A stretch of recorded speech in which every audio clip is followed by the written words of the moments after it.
I discovered Maple Ridge Estates had built 150 luxury homes on my mother's inherited farmland, but when I uncovered my great-grandfather's original land grant documents, I realized their entire development was sitting on property that legally belongs to our family. You should have seen their stunned faces when I revealed my bombshell at their own community meeting. I never expected to return from deployment to find strangers living on land that's been in my family for generations. When Mom passed away last fall while I was stationed overseas, I received the news via a Red Cross message. Captain Miller called me into his office on base in Germany, his face grim as he delivered the news no soldier wants to hear. I was granted emergency leave, but with active operations underway, I could only return for the funeral before deploying again. Those brief days were a blur of grief and arrangements, with barely enough time to glance at the paperwork from Mom's lawyer about my inheritance of the old family farm in Willowbrook County.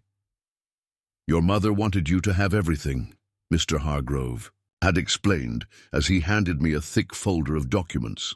"The farm, the equipment, the land, it's all yours now. She was so proud of your service." I remembered nodding, too numb to fully process what this meant. The 300-acre Riverbend farm had been in our family for generations. I'd grown up riding tractors with Mom after Dad died, helping with harvests during summer breaks, and learning the rhythms of the land before enlisting at 18. But with my military commitments, I hadn't been back for more than a week at a time in years. "We can handle the details when you return permanently," Mr. Hargrove had assured me. "Everything's been paid up, take your time." So I'd returned to my unit, carried my grief across oceans, and focused on completing my tour of duty. 8 months later, with my discharge papers finally processed, I was driving down the familiar county road toward home, eager to reconnect with the land that had shaped me. The first sign something was wrong came when I missed the turn to our property, where the weathered wooden sign reading Riverbend Farm, Esther 1876 had stood for decades. There was now an elaborate stone entrance with gold-lettered words, Maple Ridge Estates, luxury country living. I slowed my truck, certain I'd made a wrong turn. But the ancient oak that had marked our property line stood exactly where it always had, except now it was surrounded by a manicured park with benches and a small playground.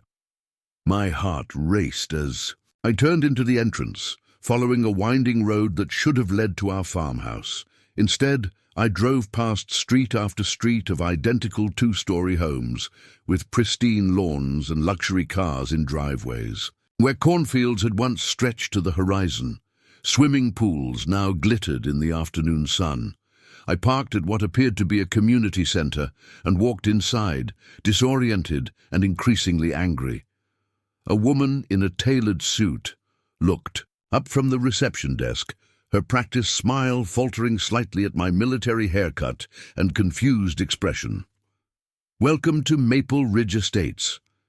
Are you looking to tour our available properties?" she asked, her voice polished as the marble countertop between us. "I'm looking for Riverbend Farm," I said. "My mother's property. It's supposed to be right here." The woman, Elise Davenport according to her nameplate, tilted her head slightly. "Riverbend? Oh, you must mean the old Matthews place. That farm was acquired by Golden Horizon Development Company about 7 months ago. Beautiful transformation, isn't it? We've built 150 homes already, with another 50 planned for Phase 2. "Matthews is my family name," I said, my voice tightening. "My mother was Caroline Matthews. She passed last fall, and she left the farm to me. There must be some mistake." Elise's professional demeanor slipped for just a moment, her eyes flickering. With something, concern, alarm, she quickly recovered. "I see. Well, I'm not familiar with the acquisition details, but I assure you, Golden Horizon followed all proper procedures. Perhaps there was a miscommunication before your mother's passing. Would you like me to connect you with our development director, Mr. Blackwell? He handles all land acquisitions." 15 minutes later, I was seated across from Victor Blackwell, a man whose expensive suit and signet ring screamed old money and influence. The framed certificates on his wall suggested connections to state politicians and real estate boards. "First, let me thank you for your service," Blackwell said, gesturing to my military duffel. "And please accept our condolences for your mother's passing. Now, regarding Riverbend Farm, the acquisition was completely above board. We purchased the development rights from Willowbrook Agricultural Holdings last October. My mother would never sell this land," I said firmly. "It's been in our family for generations." Blackwell's smile tightened almost imperceptibly. "According to our records, your mother signed over development rights while retaining a life estate interest. Perhaps in her final illness, she didn't have the opportunity to discuss this with you." He slid a document across the desk. "Here's a copy of the agreement with what appears to be Caroline Matthews's signature." I stared at the paper, at the shaky signature that only vaguely resembled Mom's handwriting. Something was deeply wrong. Mom had been battling cancer, yes, but her mind had remained sharp until the end. She would never have signed away our family legacy without telling me, and certainly not to build cookie-cutter houses on land where generations of Matthews had grown crops and raised families. "I'll need time to review this," I said, folding the paper and placing it in my pocket. "And I'll need copies of all documents related to this transaction." "Of course," Blackwell replied smoothly. "We have nothing to hide. In the meantime, we have a lovely model home you might consider.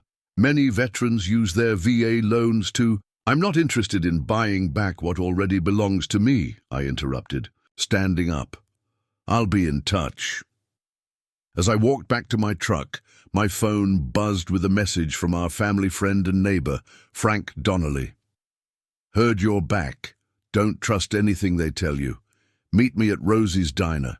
Your mom left something with me before she passed." Rosie's Diner hadn't changed in the years I'd been away. Same checkerboard floor, same photos of local high school football teams on the walls, same smell of coffee and apple pie.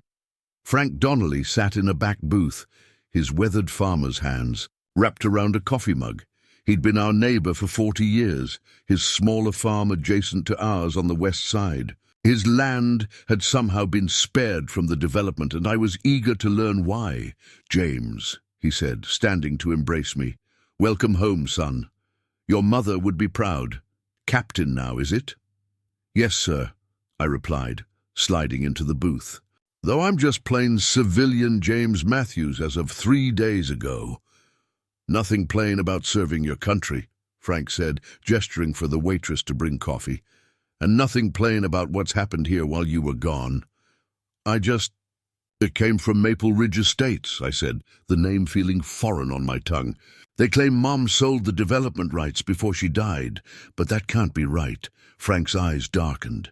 "Your mother would have sooner cut off her own arm than sell that land. She was fighting them till the end." "Fighting who, exactly?" "This. Golden Horizon Company?" Frank sipped his coffee. "They're just the visible part. Behind them is Emerson Caldwell III. State senator's son, real estate mogul, thinks he owns the entire county. Been buying up farmland for years, turning it into luxury developments like Maple Ridge. Your mom was the last major holdout in the valley, but they showed me her signature on a document." "Forged," Frank said flatly. "Caroline told me they were pressuring her hard, showing up at the hospital during treatments, calling at all hours.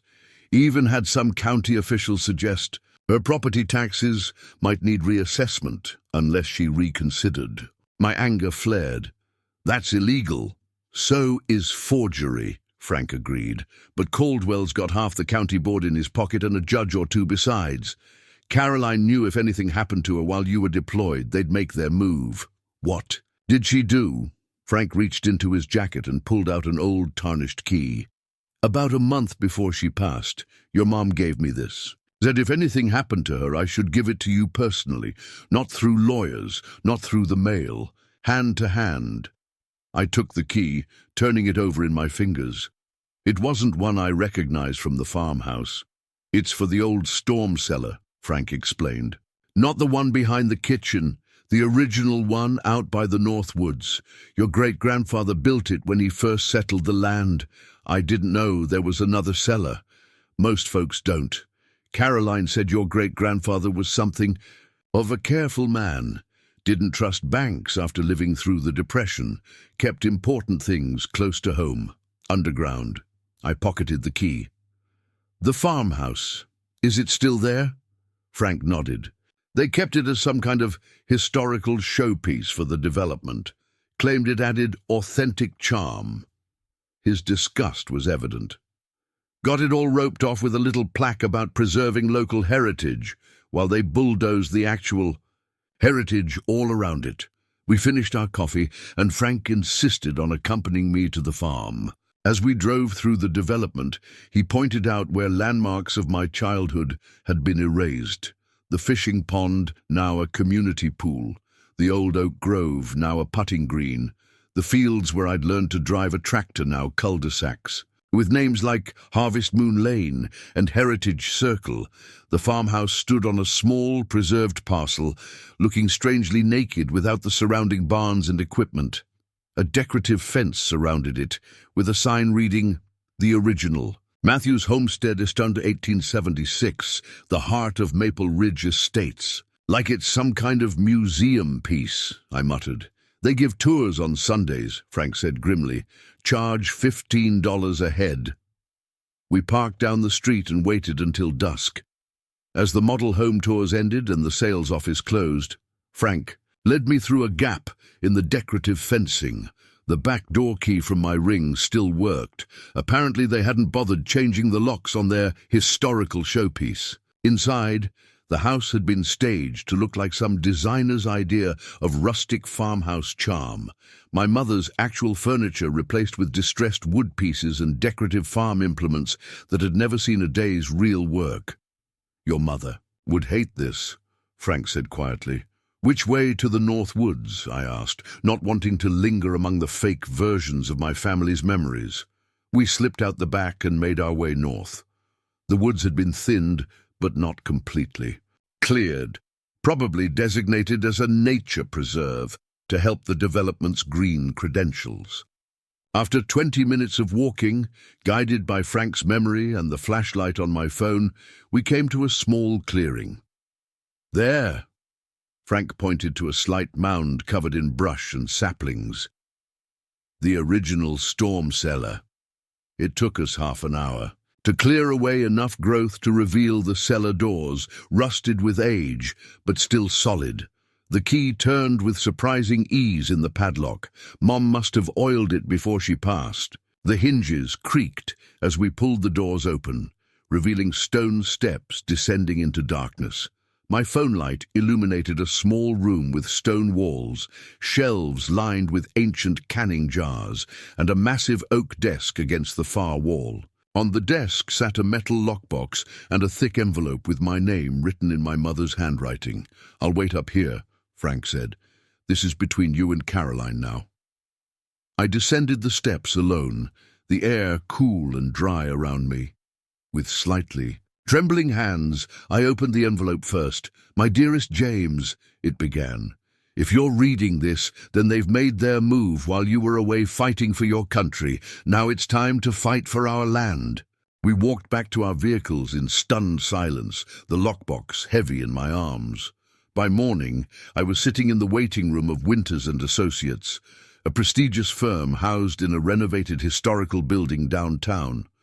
Patricia Winters was a formidable woman in her 60s with steel-grey hair and penetrating eyes that seemed to evaluate and categorize me the moment I walked in. Her handshake was firm, her office immaculate. "Caroline Matthews' son," she said, gesturing for me to sit. "Your mother was a remarkable woman, fiercely intelligent. She spoke of you often." "She left me something," I said, placing the lockbox on her desk. "And I need to understand exactly what it means." For the next 3 hours, Patricia methodically examined each document, occasionally consulting reference books or making notes. Finally, she removed her reading glasses and looked at me directly. Captain Matthews, based on these documents and the research your mother commissioned, I can tell you with considerable confidence that your family possesses a valid legal claim to approximately 12,000 acres of what is now some of the most valuable real estate in the state. And the Maple Ridge development? Built entirely on your land, without question. The document they showed you with your mother's supposed signature would be invalidated immediately, as one cannot legally sell what was never properly recorded in the first place. The county records show your family owning just the 300-acre farm, because that's all that was formally registered over the years. But these federal land grant documents supersede county records. I ran a hand through my hair. So what happens? Now, I don't want to make people homeless. Patricia's expression softened slightly. That's what your mother said you'd say. She prepared for this too. She pulled a folder from her desk. This is a proposed strategy that would allow current homeowners to keep their properties through a title transfer program, while halting all future development and securing significant compensatory damages from Golden Horizon and, more importantly, Emerson Caldwell personally. How soon can we move on this? We can file the initial injunction to halt construction by tomorrow morning. But before we do, Patricia leaned forward. You should know that Caldwell won't take this lying down. He has resources, political connections, and a reputation for ruthlessness. Your mother understood this would be a fight. I thought of the battles I'd faced overseas, of comrades who'd had my back in the darkest moments. I need allies, I said, people who can help navigate the local landscape. Patricia smiled for the first time. Your mother thought you might say that too. She left you this. She handed me a leather-bound address book.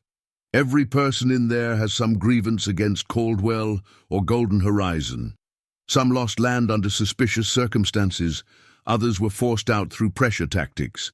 A few are current or former. County officials who've witnessed corruption but been afraid to speak up. I flipped through pages of names, many with detailed notes in Mom's handwriting. Time to build an army, I said, recalling tactical planning sessions from my military days. Indeed, Patricia agreed. And Captain, your timing couldn't be better. Golden Horizon is hosting a gala this weekend to celebrate Phase 2 of Maple. Region announced their plans for the Western Valley expansion. Every power player in the county will be there, including Caldwell. He'll be giving the keynote address. I nodded, already formulating a plan. Then we'll need invitations. Patricia's smile turned slightly predatory. Already secured. Your mother purchased 2 tickets before she passed. They're in your name. The next 72 hours passed in a whirlwind of activity. With Patricia Winter's legal team working around the clock, we filed emergency injunctions against further development at Maple Ridge Estates. Meanwhile, I began methodically contacting everyone in my mother's address book. Dr. Eleanor Jenkins, the county historian whose funding was cut after she questioned the historical preservation standards at Maple Ridge, met me for coffee at a small shop downtown. Your mother was right to be suspicious, she confirmed, sliding a folder across the table. I've documented at least 17 instances where Golden Horizon circumvented environmental and historical preservation regulations. In the last 3 years alone, the county commissioners kept burying my reports. Michael Ortiz, a former Golden Horizon project manager who'd been fired after questioning certain accounting practices, provided internal documents showing how the company systematically undervalued properties they targeted. They isolate elderly or vulnerable landowners, he explained in his small apartment, voice low as if Caldwell might be listening. They create problems, mysterious property damage, sudden code violations, issues with water access, then offer to rescue the owner with a cash offer that's half what the land is worth. Sarah Whitman, a nurse who had cared for my mother during her final months, confirmed what I already suspected. Those men from the development company kept showing up during her treatments, she said, anger flashing in her eyes. I tried to stop them, But they claimed to be distant relatives. Your mother was in terrible pain those days, barely coherent from the medication. There's no way she knowingly signed anything. With each conversation, the picture became clearer and more disturbing. This wasn't just about my family's land. Caldwell and Golden Horizon had been systematically dismantling the community for years, piece by piece, replacing generational farms with luxury developments that most original residents couldn't afford. The morning of the gala, I received a call from an unknown number. Captain Matthews. The voice was male, hushed. "My name is David Lewis. I work at the county recorder's office. I found something you should see." 3 hours later, I was sitting in David's modest home 20 miles outside town, examining property records that had supposedly been lost during a digital system conversion 5 years earlier. These were deliberately removed from the system, David said, hands shaking slightly. "I only found them because I was doing a full archival reorganization. They clearly show the original boundaries of the government land grant to your great-grandfather." "Why are you showing me this?" I asked. Though I already suspected the answer, David swallowed hard. "My parents lost their farm to Golden Horizon 3 years ago. Dad had a stroke afterward. They pressured him while he was still in the hospital. They're not good people, Captain Matthews." I nodded, adding the records to my growing collection of evidence. "You might face backlash for this." "I know," he said quietly, "but someone has to stand up to them." As evening approached, I returned to my motel room to prepare for the gala. Frank had insisted on being my +1, saying, "I've waited years to see Caldwell get what's coming to him. Wild horses couldn't keep me away." I'd rented a tuxedo, a far cry from my usual uniform, but necessary for blending in at what promised to be an ostentatious affair. As I adjusted my bow tie, my phone rang. "Matthews." Patricia Winter's voice was tense. "There's been a development. Caldwell's people caught wind of our injunction before it could be filed. They're rushing construction equipment to the western expansion site tonight, trying to break ground before we can legally stop them." My stomach tightened. Can they do that? It's a calculated risk on their part. If they can get enough work done, they'll argue that halting the project would cause undue financial harm. How did they find out about the injunction? "Judge Reynolds Clark is Caldwell's niece," Patricia said grimly. "This town is a web of connections." I checked my watch. The gala was starting in an hour, but the construction site was more urgent. "I need to stop those bulldozers." "Captain James," Patricia's voice softened, "we need to be strategic. If you go there now and cause a scene, it could jeopardize our legal position." She was right, of course. Military training had taught me that charging headlong into battle without proper planning often leads to catastrophe. Still, the thought of more of my family's land being torn up made my blood boil. "What do you suggest?" "Stick to the plan. Attend the gala. I've got 2 paralegals heading to the site to document everything with time-stamped video. Meanwhile, I'm calling in a favor with a state environmental official. There's a protected watershed in that area that might buy us the time we need." I reluctantly agreed and finished dressing. Frank picked me up in his freshly washed pickup truck, looking uncomfortable but dignified in a slightly outdated suit. "Ready for battle, Captain?" he asked. "This isn't my first," I replied. The Willowbrook Country Club had been transformed for the Golden Horizon Gala. Crystal chandeliers illuminated a sea of round tables draped in gold linens. Ice sculptures shaped like luxury homes glittered beside lavish buffets. A string quartet played softly in the corner as waiters circulated with champagne. Above the stage hung a massive banner. "Maple Ridge Estates, Phase 2, where luxury meets legacy." Frank snorted. "Your mother would hate every inch of this place." We collected our name badges and made our way through the crowd. I recognized several faces from my mother's address book: county officials, business leaders and state politicians, all dressed in their finest attire, sipping champagne and congratulating each other on their vision for the future. In one corner I spotted Victor Blackwell, the development director who had shown me the forged document with my mother's signature. He was deep in conversation with a judge whose photo had been in the newspaper article about fast-tracked approvals for the development. Neither of them noticed me. "There's Caldwell," Frank muttered, nodding toward a distinguished-looking man in his 60s with silver hair and a tailored tuxedo. Emerson Caldwell III was holding court near the stage, surrounded by admirers. His booming laugh carried across the room as he clapped a younger man on the shoulder, the county commissioner, according to Frank's whispered commentary. "Should we approach him?" Frank asked. "Not yet," I said, accepting a glass of champagne from a passing waiter. "First, we observe. Military Intelligence Gathering 101. We circulated through the room, eavesdropping on conversations and noting who spoke with whom. The connections were even more tangled than I'd imagined. The building inspector was Caldwell's golf partner. The water rights commissioner was married to Golden Horizon's head of marketing. The zoning board chair had a son who worked as a project manager for the company. I was listening to a particularly illuminating conversation about streamlined permits when my phone vibrated.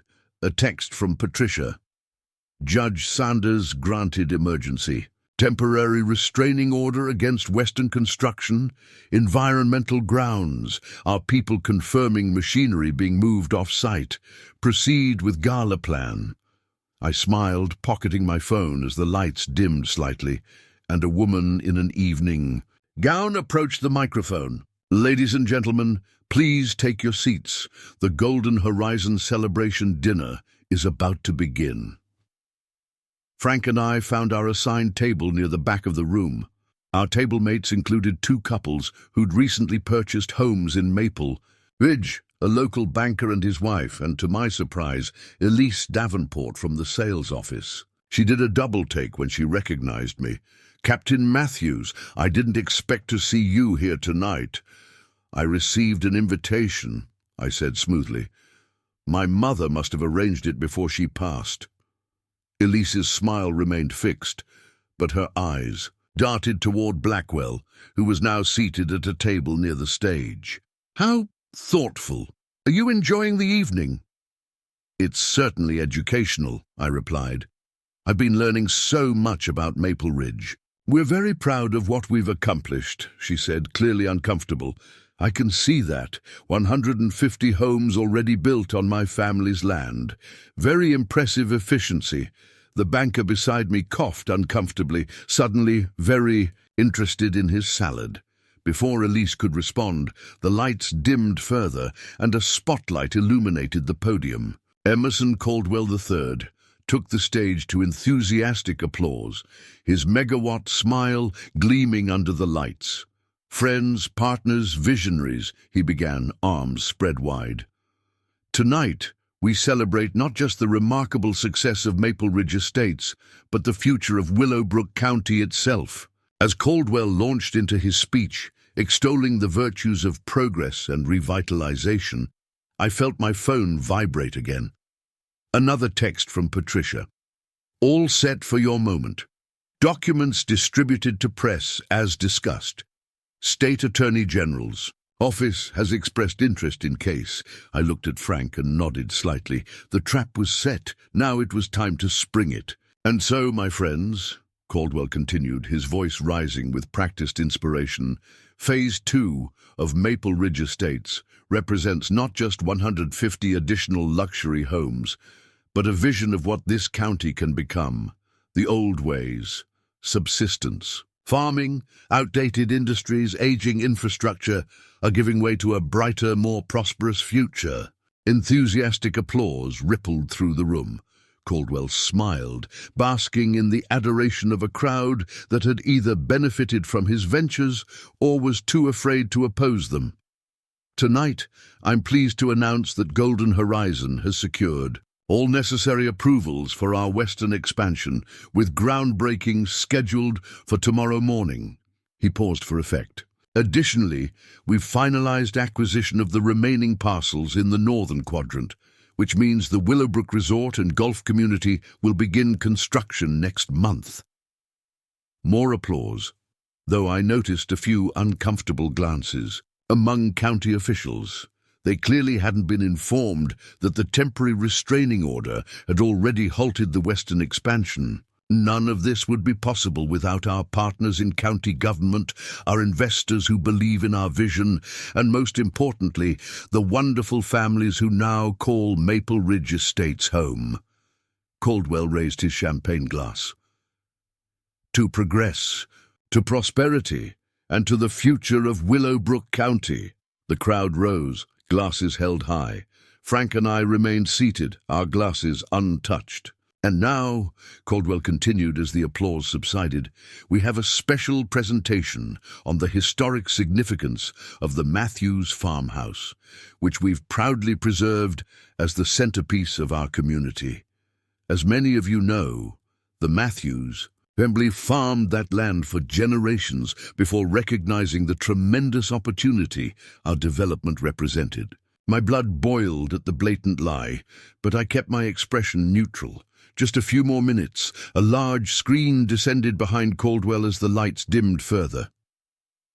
Our multimedia presentation will showcase how Golden Horizon honors the legacy of the past while building for the future. The screen flickered to life, but instead of showing the expected glossy marketing video, it displayed a single document.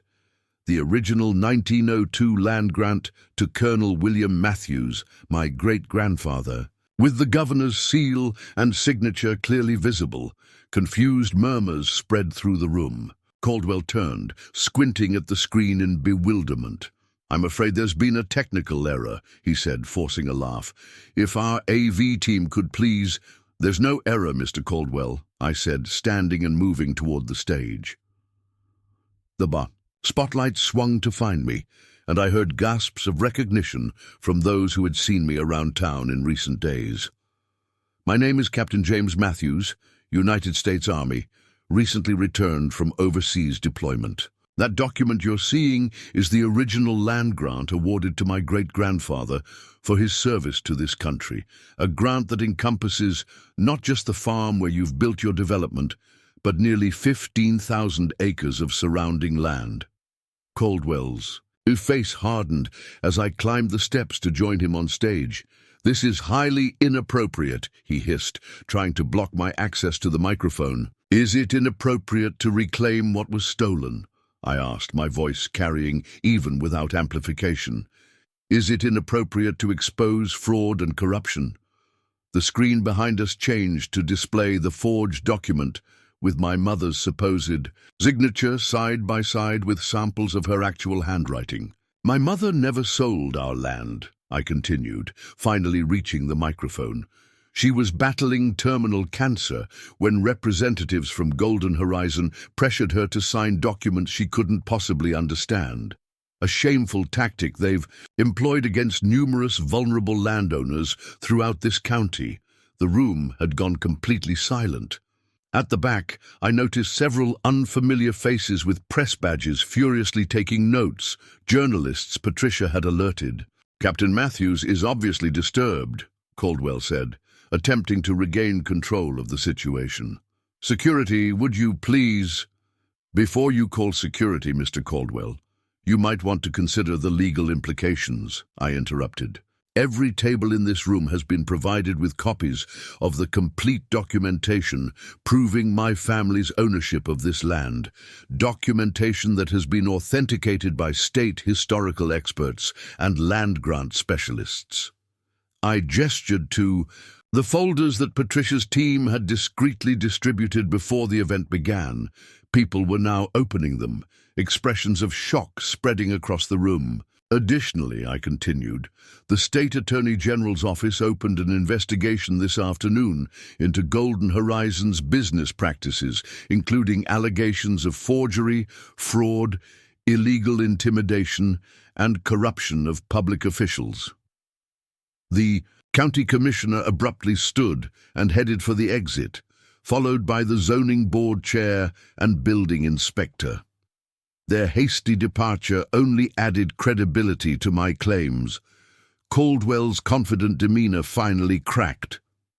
These are baseless accusations. We followed every legal procedure, including paying off officials to fabricate code violations against properties you wanted to acquire, I asked, including pressuring severely ill patients during medical treatments, including destroying county records that contradicted your claims. The screen changed again, this time showing photographs of my mother in her hospital bed with a man identified as Golden Horizon's legal counsel standing over her with papers. The timestamp showed it was during her final round of chemotherapy. When Nurse Sarah had confirmed she was heavily medicated, gasps and murmurs filled the room. One elderly woman at a front table stood up, pointing at Caldwell. They did the same to my sister. Showed up at the rehab center after her stroke. Another voice joined in from across the room. They threatened to report my dad's farm equipment as environmental hazards unless he sold. Suddenly, the carefully constructed veneer of respectability was cracking. Years of pent-up grievances and suspicions burst forth as more people found the courage to speak up. Caldwell, sensing the room turning against him, attempted one final defense. Whatever your claims about the past, the reality is that 150 families now live in Maple Ridge Estates. Would you evict them from their homes, destroy their investments? Think of the human cost. It was a calculated appeal to fear, and exactly what I had anticipated. I have no intention of evicting anyone, I said firmly. Unlike you, Mr. Caldwell, I don't believe in making innocent people suffer for the sake of profit.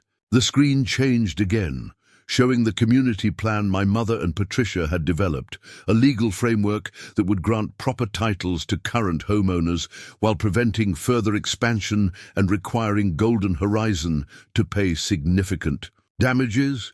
Every current homeowner will receive legal title to their property and the land beneath it at no additional cost, I explained. The Homeowners Association will be restructured as a true community organization, not a profit center for developers. Environmental protections will be established for the remaining undeveloped land, creating parks and conservation areas that benefit everyone. Relief visibly washed over many faces in the audience. At a table near the front, I noticed several Maple Ridge residents glancing at each other with cautious hope. However, I continued, my voice hardening, Golden Horizon will compensate my family for the illegal use of our land, with those funds establishing a community trust for infrastructure improvements and support for displaced farming families. I turned to face Caldwell directly, and those responsible for fraud, forgery, and corruption will face appropriate legal consequences. The room erupted into a mixture of applause, angry shouts directed at Caldwell, and intense conversations among attendees trying to process these revelations.